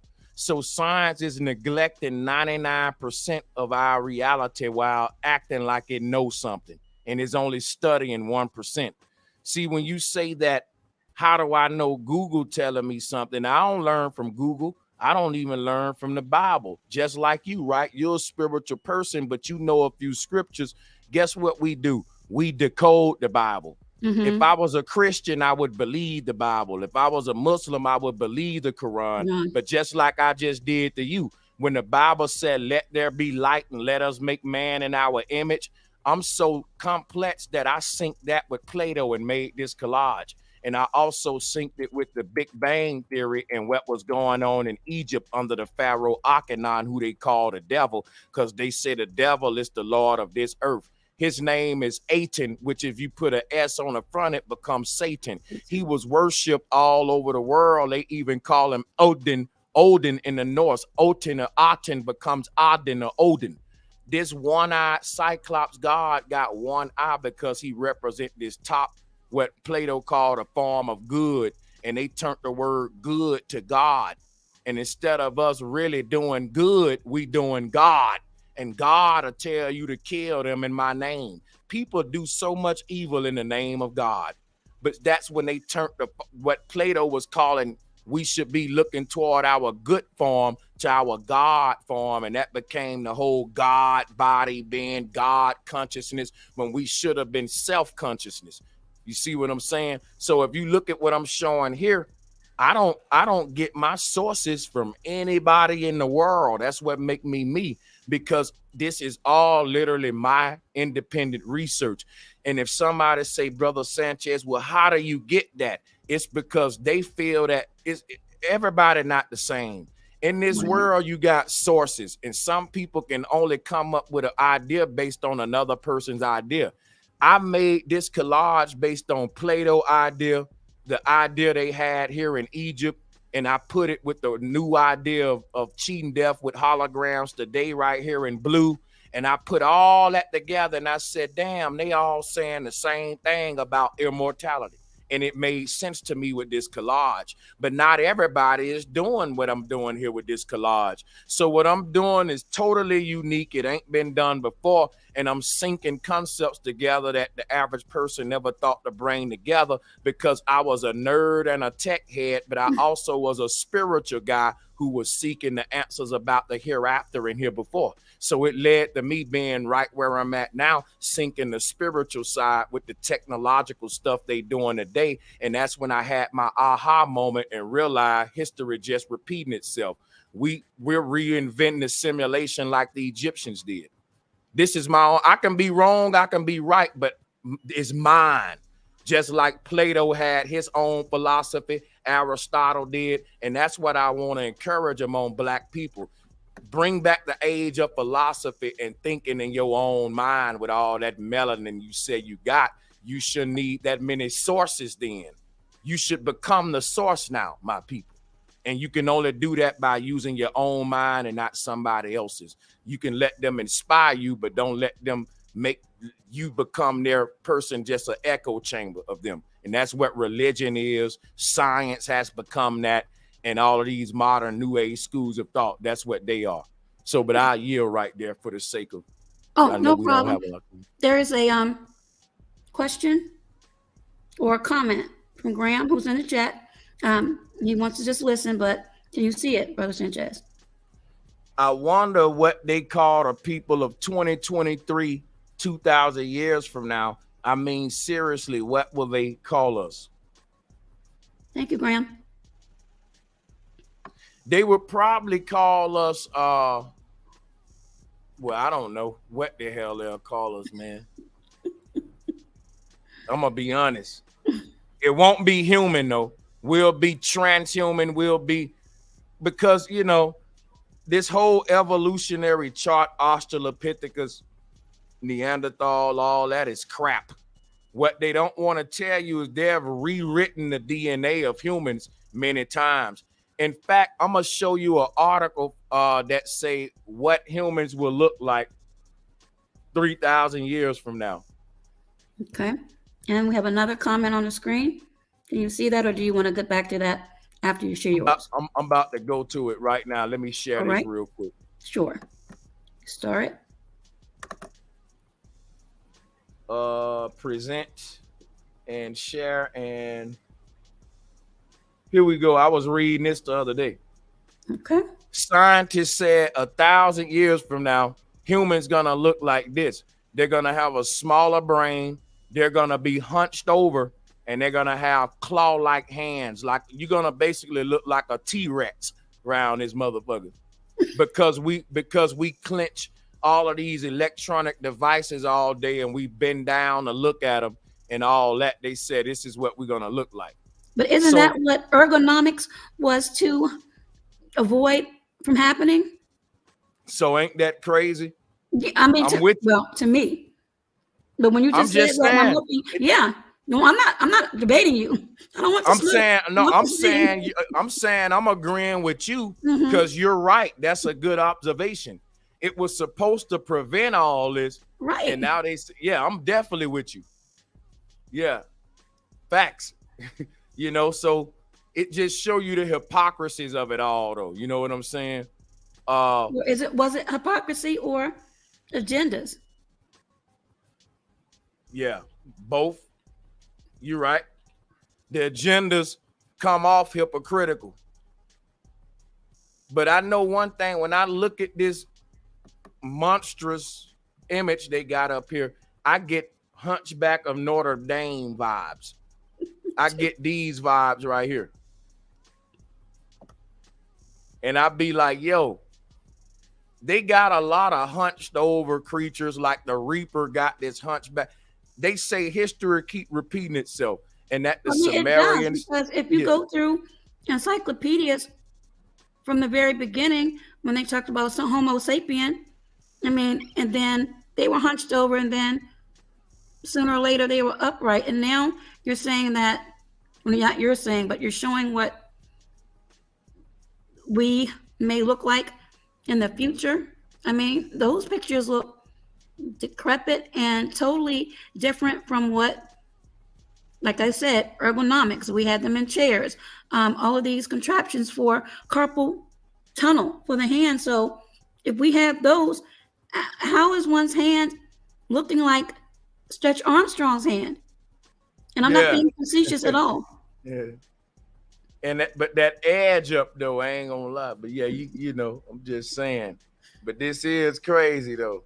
Yeah. And they saying stooped over, claws instead of hands, 90-degree angle. Now we do this. We make a claw shape to use these devices. We bend our arms in 90 degrees more now. We bend over a lot. And maybe children that's born a couple of generations, the DNA, because it's called muscle memory. They call it evolution. Yeah, they call it evolution, but it's really muscle memory. It's the same science behind how a dude can walk like his daddy, or how a girl can walk like the mom. Muscle memory passed on in the DNA. So future generations will actually, this is some truth to all of their madness, but they will like to call it evolution though. But it's just muscle memory. Awesome. Okay. This question, I'll put it back up. And I'm going to stop the share. And then Plato defined good as threefold in character: good in the soul, virtues; good in the body, symmetry; good in the external world, social position, companionship. I like that. And that is true. And my research in Plato right now, that's spot on. And yeah, that's facts. It's good to see people in your chat room over here is on their Plato and shit. Like, come on, man, y'all. That's what's up, yo. Real talk, man. We some deep thinkers though, man. You know, keep the questions going. Okay, next one. Yeah, we keep these going. I like the crowd. First live video I'm attending. I appreciate all the knowledge. Much love from B-Ham. Oh yeah, most definitely. Listen, I'm trying to have an in-person event in Birmingham. I'm trying to rent out a venue in my hometown and do my first, in-person joint. Real talk. I don't know what. Huh? Are you coming to DC? Well, I gotta do it at home first. You know what I'm saying? Oh no, But yeah. yeah, but then from there, that thing will just grow. Cause I know people gonna come see me in my hometown, and we ain't gonna just flop, get the venue, and not making the money. You know, so. Oh no, I have no doubt that it would flop. Let me see. Another one comment. This is the song that never ends. It goes on and on. Oh yeah, that is a lot. And ring around the rosy, we all fall down. Right, the ring around the rosy is the torus field around the body, which is how the soul left Eden. We all fall down. Ring around the rosy. If you look up the Rosicrucian symbol, you'll see the ring around the rose of the Rosicrucian symbol. All of this is symbolic. When we get into Celtic folklore, a lot of these chants and songs that stand the test of time are coded knowledge and wisdom and stuff. So it's good to see, for sure. Next comment. I may not always be right, but I'm never lying. Ronan. I like that one. Next. Light bends, so can one bend light. Yes, I think that's a symbiotic relationship, because if you think about this, right, your body is the center of a magnet, and the aura around your body is the light that's being recycled through the center of magnetism, because light can't escape a black hole. So we're not only light beings, we're darkness beings too. It's a yin and yang. You got a most low and most high. Both of them marry each other for us to manifest. But yes, light does bend. But the question is, what is it that bends light? Because if I shine a laser beam, there's nothing in the physical realm that can bend light. Now, I want y'all to think about something. When we talk about bending light, that's important, because we talking about strength among matter. What can bend a steel pipe? We got tools that can bend a steel pipe. We got tools that can bend the strongest iron in the world, but we don't have nothing that can bend light other than a black hole. So when we talk about, just think about what I just said, and it'll take your paradigm deeper. But I know we got to move on. Homunculus is just a small part in our brain. That's another word they call in the mind. I'm gonna do a whole video on that. Homunculus. Okay. That's the man in the brain. Even if you pull it up, they'll show you that. A man inside the brain, no cap. Matter of fact, if y'all want to see it, for reference, I'll show it. Cooking them good tonight, sir. Yeah, homunculus. And what's crazy about it, they lay this little dude out and they map him on the brain, and they can show you every part of the brain, which is corresponding to like your arm, your shoulder, and all that stuff. Awesome. But they use this small dude though, like for a brain. What they did this on the Men in Black too, when they had the little dude inside of the head. You know what I'm saying? Yeah. But we can move on. I'm going to go deeper on this. Oh, yeah. Thank you. Okay. And you have a question here? Oh, Rabbi Finkelstein, that's the rabbi that he's very vocal about the genocide to black folks and like dumbing the poor folks down and exterminate them. Ain't that him? He's on all these tapes being very vocal like that. What I think about him, I think that, man, it's so many of hymns around you that we have embraced in this world, but that just ain't coming out with it like him. If we want to know how they think about us as being goyim, you know, the J word people, go watch that dude. Yes. Wow. You see this comment, Brother Sanchez? Is some people look like this now? I can't see. Look like what? The photo that you showed earlier, and I said that ergonomics was supposed to avoid us being hunched over. He's right. He's right. It's some people. He's right. It's some people that look like that now and even walk on all fours. Okay. Next comment. You missing the point of the story with the hunchback. He was used and abused. His heart was pure, behaved. That's what I'm telling you. That's us. We are pure-hearted spiritual beings, but we was used and abused by technology, corporations, transhumanism, terraforming us, and it made us slumped over time. Everything you saying backing me up. Why? Because I already looked into the story before I said that. I'm a syncretist. This is what I do. I sync the mythology with me. I'm saying we're the Hunchback of Notre Dame by everything you read about them. I'm not missing a point. I get the point. That's why I compare them. They using and abusing us just like they did the Hunchback of Notre Dame, and it's making us become deformed, just like him. And there's another good comment. Lucifer means one who carries light, and we all do. I'm with you on that. I don't have a problem with the concept of Lucifer or Satan, but I got the problem. There are real devils among us. I believe that. So I believe Lucifer, that. But when we say love and light, isn't that supposed to be of God?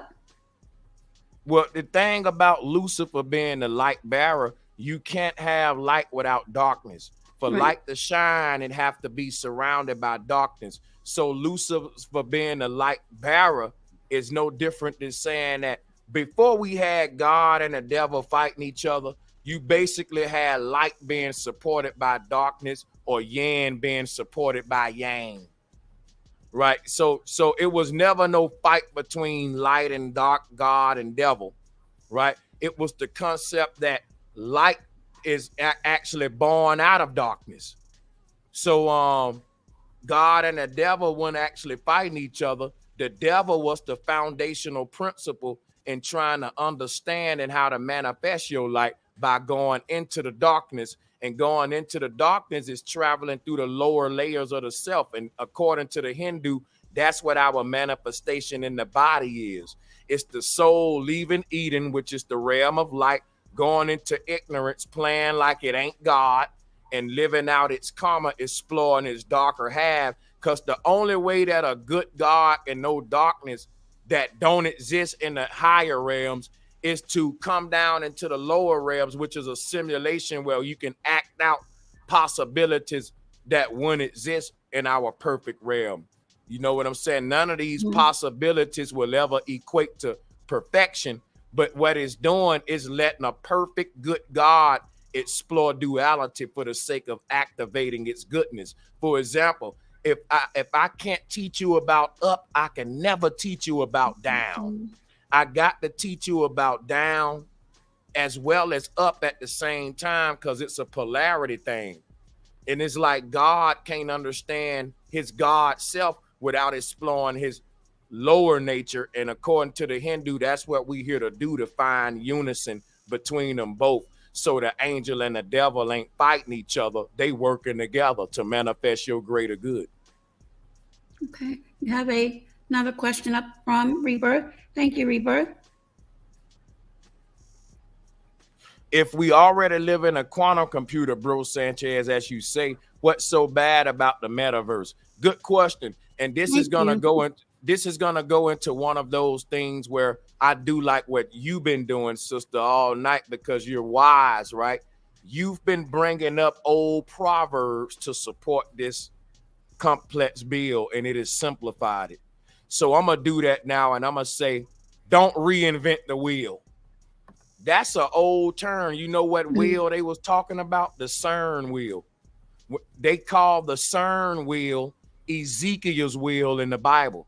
But if you pull up a picture of Ezekiel's wheel, and if you pull up the CERN wheel, which I'm gonna do now, I'm gonna show you ancient Christian art. CERN is a big machine that's used to power a supercomputer. So when they said don't reinvent the wheel, they was also said we gotta defeat the beast. If you look up the word computer, another synonym for it is beast, and both of them compatible with 666 in gematria and all that. We ain't make the first computers in our time. I'm saying that our entire universe what they're calling the quantum universe is inside of a quantum computer that was made by ancient wise men who were trying to play God and got us damned. Now, damned is the fact that they don't want to let you know we're born trapped in a computer, and all of the ancestors create a spiritual system saying the earth is not our home and we got to get up out of it. Now, a person said, what's wrong with being born in a computer? What's wrong with them making another computer and doing it again if it was already done? Our ancestors created this fake world, and what they learned from this fake world was that it was an abomination that need to be destroyed, and that the souls need to be freed from this thing immediately, because spirits was getting trapped in here thinking it's the real world. It was becoming harder to create teaching systems to teach the children that's born into the computer that, hey, there's another world on the outside and all that stuff. They just realized what they had done was created condemnation to where people we need to get out of this thing. Basically, they created something, and the only way they can explore what they created was to go into it. And when they got into it, they realized it was the what they call in the Bible the original sin, the ultimate abomination. In fact, let me go ahead. I say I'm a screen share. If you look at Christian artwork, Ezekiel's wheel is a CERN machine. Let me pull this up for you real quick. Okay. All of the technology we making on the earth right now is what destroyed Babylon, and we're resurrecting Babylon just like the Bible said. Here go the CERN wheel right here. Now, I want everybody in Ezekiel, correct? I'm about to show them. I got you. I got y'all right now. Watch this. All right. So here go the CERN wheel. Now let's look at Ezekiel's wheel. Here it is, and they got Christ inside of it. Now they say Ezekiel's wheel opened up like a portal in the sky, and that's what CERN trying to do, reinvent the Big Bang, which is to create a Stargate. Let me show you what a Stargate is real quick in Hollywood.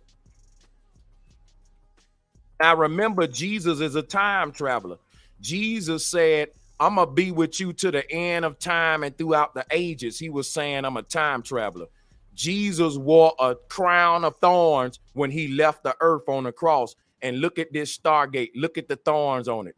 Look at the crown of thorns. Jesus would have been a guy that went through a Stargate portal, and he would have been a time traveler that earthlings would have worshiped with his technology. If you look at Jesus on the cross, guess what you see? You see a portal open in the sky. Whoever this Jesus was, he wasn't the only one. They spoke of many men around the earth that had some kind of technology that allowed them to cheat death, become immortal, and time travel. And that's the stuff that we into today. If I show you in all of the we talk about being born again and being time travelers by baptism ritual where they dump you in the water. Look at this Stargate right here. That's what I'm saying. Like when they say Jesus wore a crown of thorns, let me show you this real quick. I got this stuff saved and cataloged. Let me show you something. I want to go to another slide real quick. Here is artwork from old Christian artwork. What is that Jesus? What is this right here that Jesus standing in front of?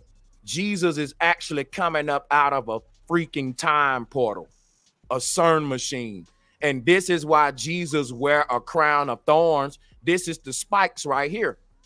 And they got several gods just like this, even the Shiva goddess, where ancient wise men achieve time travel, and we are just babies born in their simulation.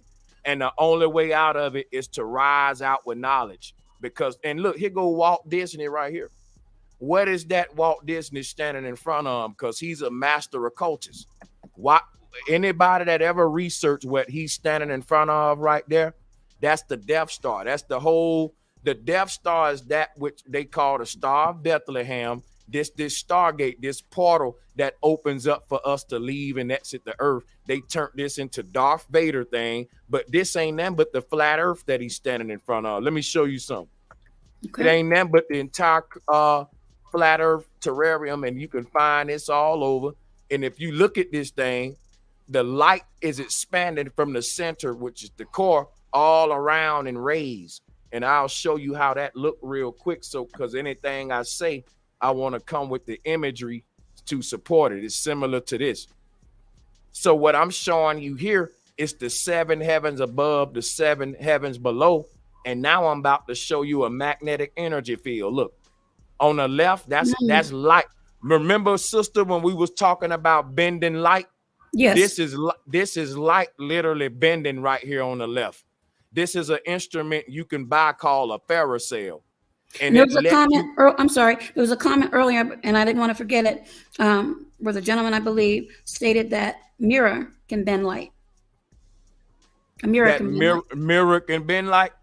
Mm-hmm. Yeah, for sure. Hell yeah. And guess what? That's the whole thing.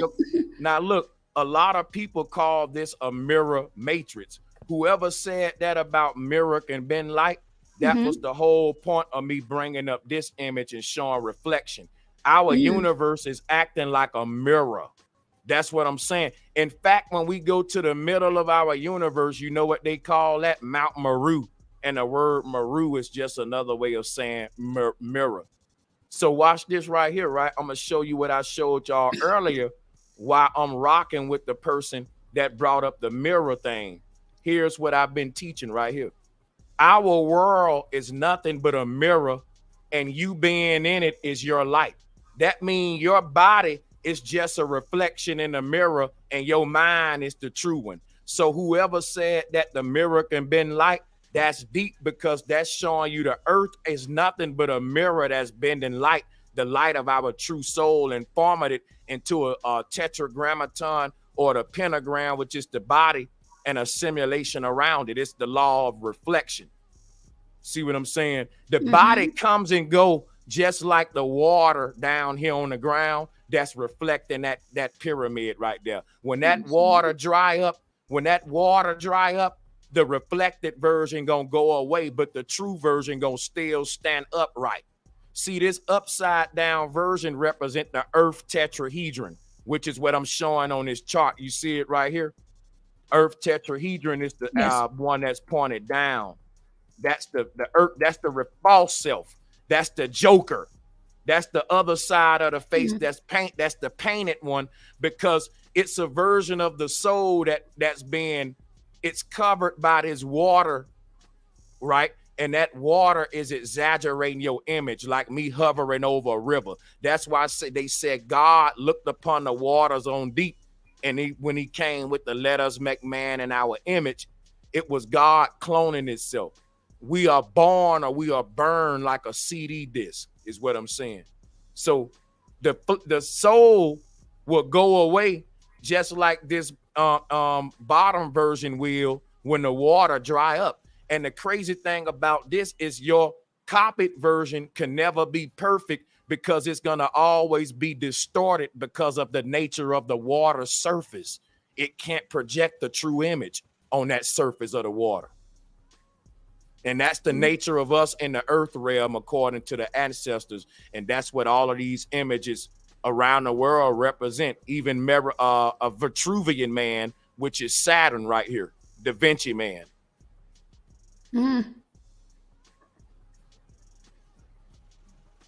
Yeah, you can tell I've been studying this stuff a long time, huh? Yeah. You know what started it for me? Sister, look, I was a little child that was scared to die. Let me just say this real quick. I got to get this out. My obsession with this stuff comes from somewhere. I come from the Bible Belt. And I come up and when I was young, sister, preachers will teach for hours about what's going to happen if you go to hell. How it's gonna be fire and you falling for it. And as a little bitty boy, don't forget that. Yeah, as a little bitty boy, that had me like, man, like I couldn't accept that deep inside. Like it was so scary that it led me looking for alternatives. Like this can't be it. Why would God do us like that? And I'm glad I was bold enough to question my way up out of that fear prison called church. And that's why I'm here where I'm at today, setting other folks free, giving them another way to look at the hereafter and the here before and what we are, because they really ruling us by this heaven or hell concept. When we understand what I'm teaching, what the ancestors were teaching, it'll actually take away your fears of death. Real talk. But I'm gonna go ahead, and I'm getting real hungry now, and I know you probably got to get up out of here. But you know what? We can do this sometime, and we can let the people question. We can do this, you know what I'm saying, anytime you want. I'm gonna make myself available, and we can always go over the time because I rocks with your people over here and stuff. So it don't matter. Thank you for sending your people as well. Will you go ahead and get the tum-tum full? And I think you're going live again later today. I doubt it. Now I'm gonna have to make that wait. Yeah. Okay. Well, thank you so much for your time and for everyone that came in. I'll make sure that your comments are posted up. But again, thank you so much for joining, your knowledge, and explain it to those who may disagree. And that's healthy. Dissension to me is healthy. You can either get a different perspective or agree to disagree. Yeah, and whenever they want to touch on some of those black, because we didn't really go deep into black culture, but next time we can. Excuse me, guys. But yeah, I'm gonna get up out of here, man. And I appreciate the show. It was fun. Thank you so much. Thank you, Brother Sanchez. Take care now, everyone. Brother Sanchez, again, and thank you to all that joined. If you haven't visited his pages, please make sure you do. Links are in the chat and in the title of this broadcast. Thank you again for everyone, and I'll make sure your comments are recognized before you leave out. And again, thank you, Brother Sanchez. And thank you all. And hopefully, you all have gleaned something new. Maybe you still have doubts, as I mentioned. That's good, and it's healthy. It's a conversation, dialogue, with some facts and research to back up.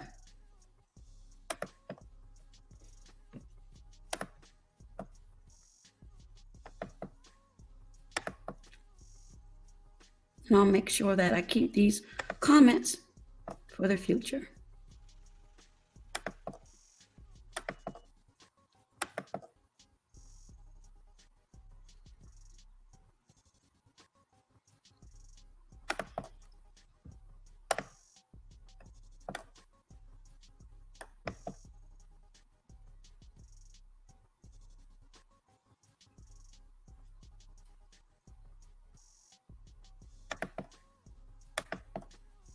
Hopefully I'm not missing any, so you can get back to your Saturdays.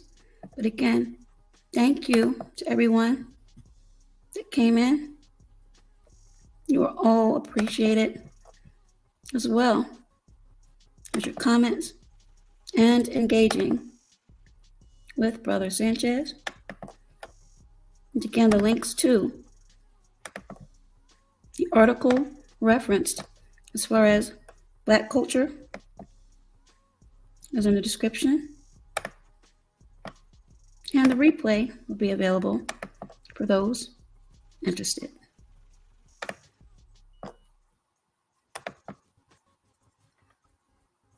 Universe. Very poignant. Thank you, Joe TV. Harry.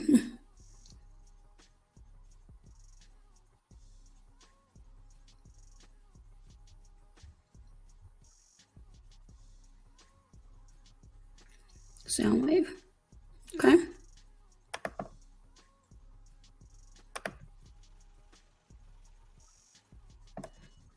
And Harry again. Architecture.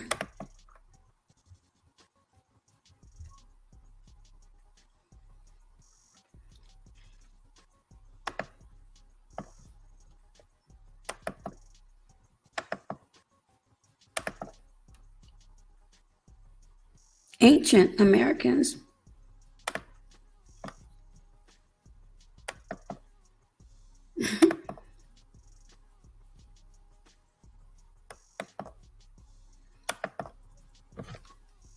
peace and love to you, Bro Sanchez TV.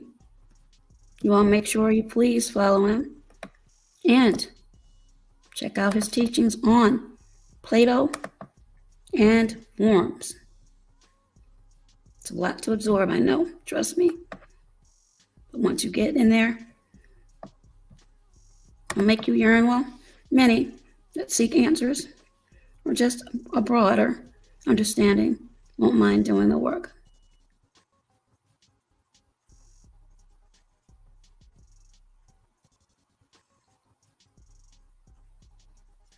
Thank you, Graham. And always, Graham, thank you for supporting.